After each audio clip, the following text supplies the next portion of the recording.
अस्सलाम वालेकुम स्टूडेंट्स, मेरा नाम ज़िशान अकबर है और आज की इस वीडियो में हम factor of safety against sliding and overturning को डिस्कस करने जा रहे हैं फॉर अ रिटेनिंग वॉल कि अगर एक वॉल हमें गिवन है तो कोई भी रिटेनिंग वॉल हो सकती है, ग्रेविटी या कैंटिलीवर एटसेट्रा कोई भी। तो उसके लिए हमने फैक्टर ऑफ सेफ्टी फाइंड करना है। मतलब ये फिजिबिलिटी स्टडी है, एक टाइप की इवैल्यूएशन स्टडी है कि आपने एनालिसिस करना है कि ये जो वॉल है जो हमने डिज़ाइन की है या हमें जो हमें डिज़ाइन वॉल मिली है, इसके ये बैकफिल है और ये उसका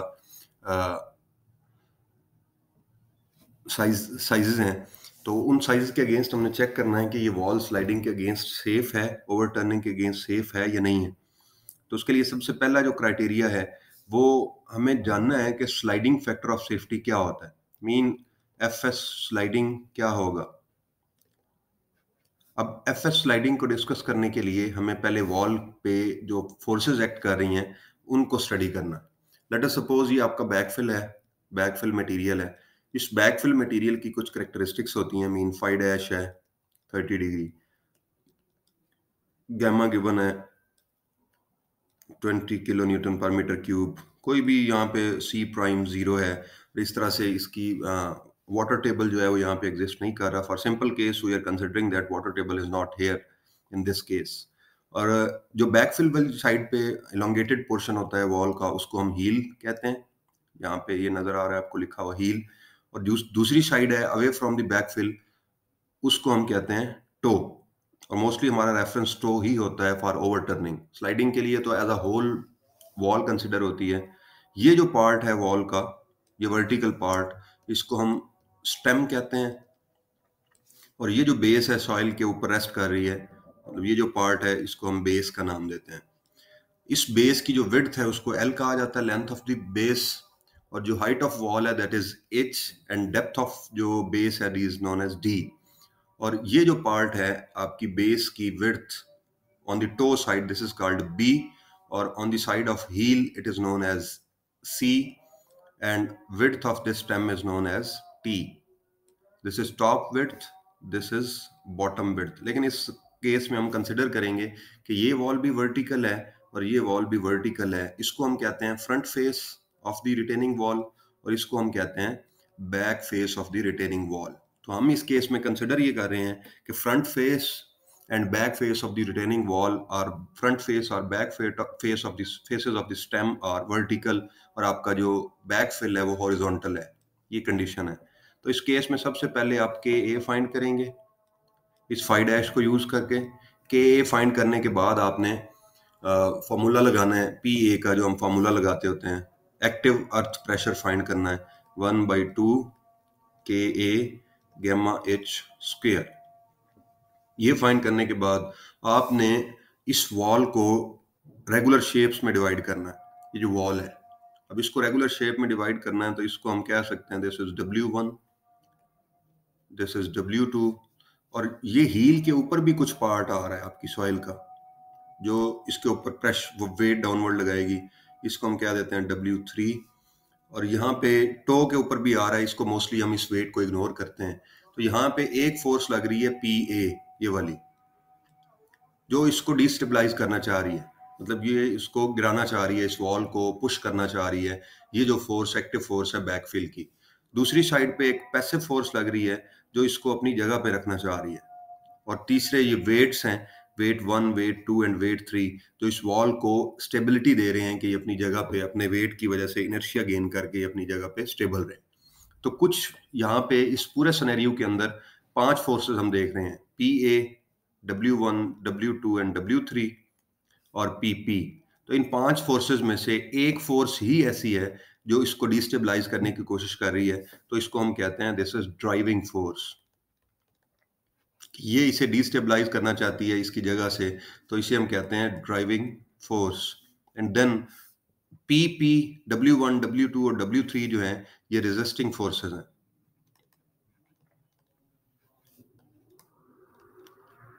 Those are equal to PP, W1, W2 and W3। ये रेजिस्टिंग फोर्सेस ज्यादा भी हो सकते हैं, रेजिस्टिंग फोर्सेस ड्राइविंग फोर्सेस भी ज्यादा हो सकती हैं। लेकिन सॉरी, तो इसमें हमने स्लाइडिंग फैक्टर ऑफ सेफ्टी लेना है, तो इसके लिए हम सिंपली लेते हैं summation of forces which are resisting the movement of wall and summation of forces which are driving the wall. अब यहाँ पे ड्राइविंग एक ही है, दैट इज पी ए, और रेजिस्टिंग यहाँ पे ज्यादा है, एक पी पी रेजिस्ट कर रही है उस पी ए को, W1 रेजिस्ट कर रहा है W2 और W3। मतलब ये W1 और W2 जो है ये कंक्रीट के पार्ट्स हैं, ये कंक्रीट से बनी हुई वॉल है, ये भी कंक्रीट की वॉल है। ये W3 जो है ये सॉइल का पार्ट है, जो हील पे वर्टिकल डाउनवर्ड प्रेशर एक्ट कर रहा है क्योंकि ये सॉइल है। और PP जो है ये भी सॉइल की वैल्यू है, ये सॉइल का प्रेशर है जो एक्ट कर रहा है। तो हम जो वर्टिकल प्रेशर्स हैं उनको कंसिडर करेंगे एक ही टर्म में, मीन हम कह देते हैं कि resisting force FR1, resisting force number 1 is equal to W1 plus W2 plus W3। जितनी भी वर्टिकल फोर्सेस हैं उनको आपने ऐड करके एक टर्म से मल्टीप्लाई करना है, tan delta prime. This delta prime is new thing for you. Delta prime is equal to 2/3 of phi dash. ये उस कंडीशन में है कि अगर आपको आपके क्वेश्चन में डेल्टा प्राइम मेंशन नहीं है, अगर मेंशन है तो फिर आप 2/3, मेंशन है तो वही वैल्यू यूज करेंगे, अगर मेंशन नहीं है तो आपने फाई की वैल्यू का 2/3 लेना है, मतलब 0.67 से मल्टीप्लाई करें फाइव प्राइम की वैल्यू को, तो सिंपली ये बनता है 0.675 प्राइम। तो इससे आपके पास डेल्टा प्राइम की वैल्यू आ जाएगी। अब ये करते क्यों है, इसको हम कहते हैं रिडक्शन फैक्टर। अब ये रिडक्शन की क्यों जाती है, क्योंकि कंक्रीट और सॉइल दो डिफरेंट मटेरियल्स हैं, ये होमोजीनियस मटेरियल्स नहीं है, हेट्रोजीनियस मटेरियल्स हैं। तो इनके दरमियान हम ये यहाँ पे W1 W2 W3 करके ये फर्क साबित करना चाह रहे हैं, या ये हम कर रहे होते हैं कि ये तीनों मटेरियल्स होमोजीनियस हैं और इनकी फोर्सेस का जो एक्शन है वो सेम है, लेकिन ऐसा नहीं होता।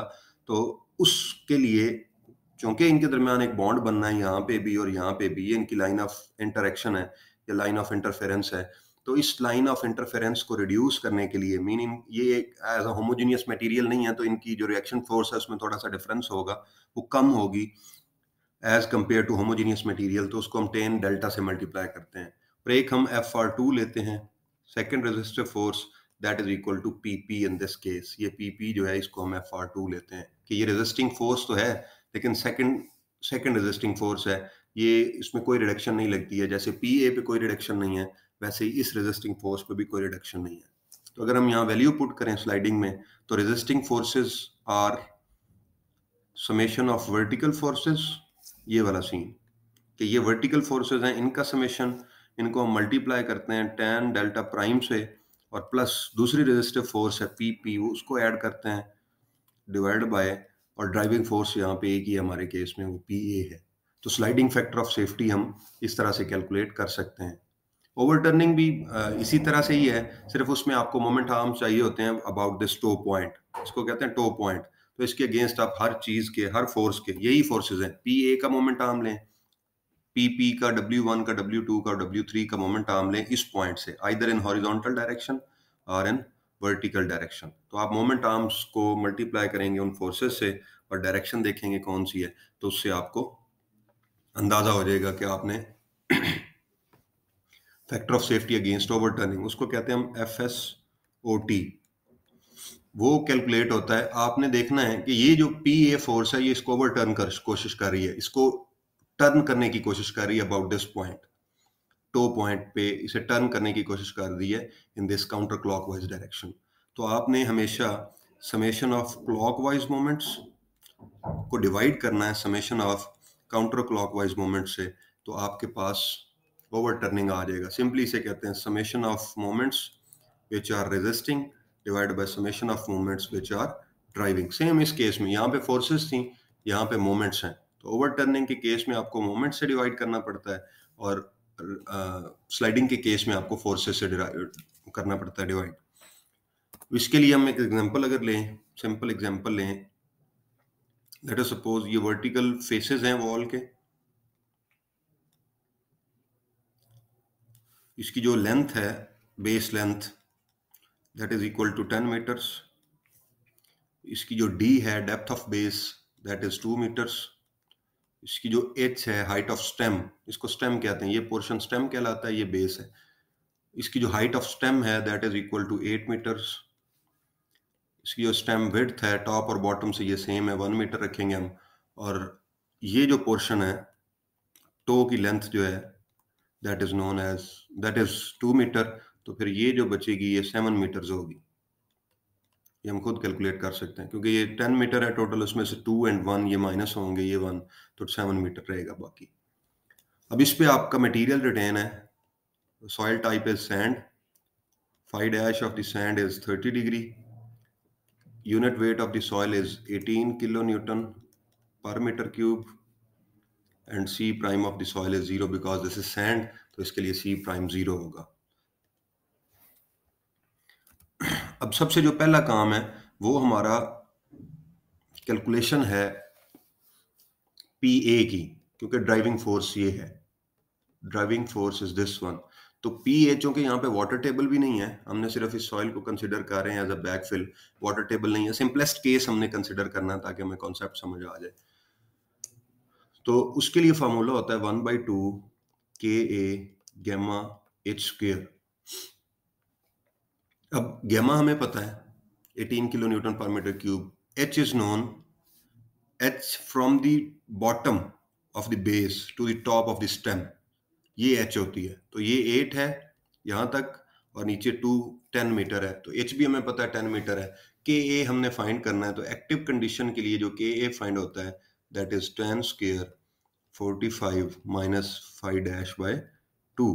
तो आप 5 डैश की जगह अगर 30 पुट करें 30 डिग्री और इससे वैल्यू निकालें KA की, that comes to be nearly 0.33 I think.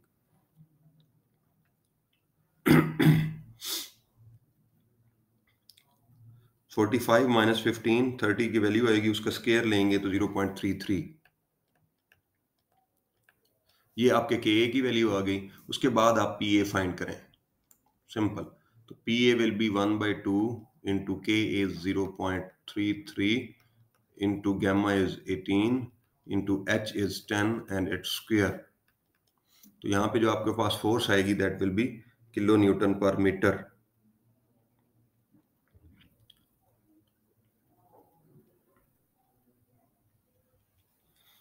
It will be 300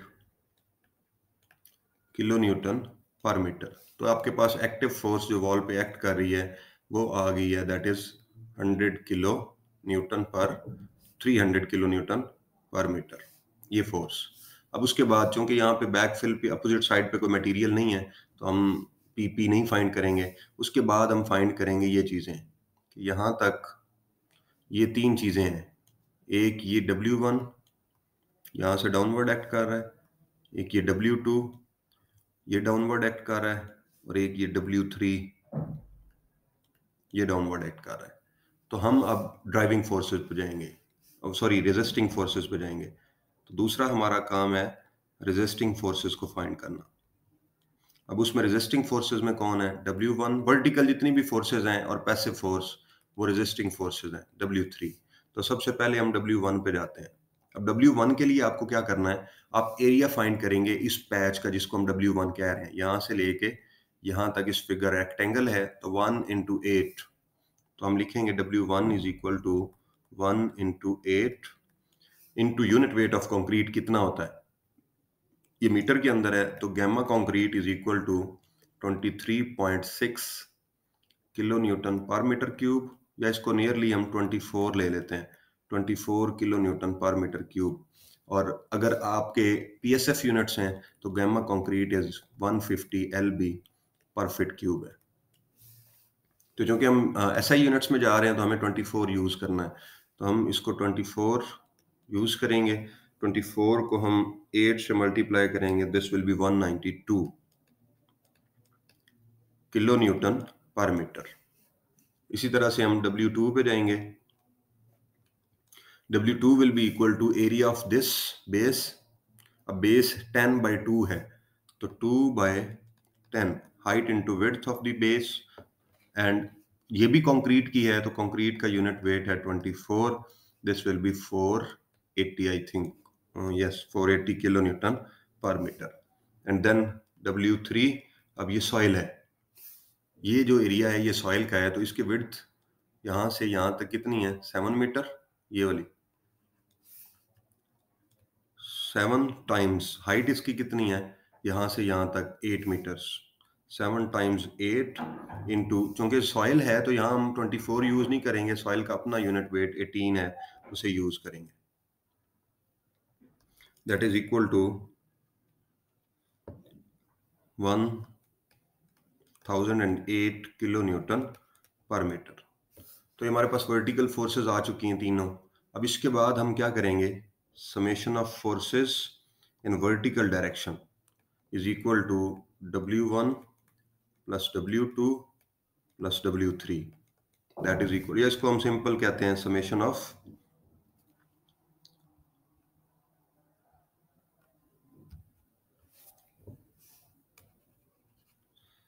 इसको हम सिंपली समेशन ऑफ V भी कह सकते हैं कि ये समेशन ऑफ वर्टिकल फोर्सेस है। तो इसको आप मेंशन करें यहाँ, summation of vertical forces is equal to W1 W2 W3, 192 plus 480 plus 1008। तो इनको जब ऐड करेंगे,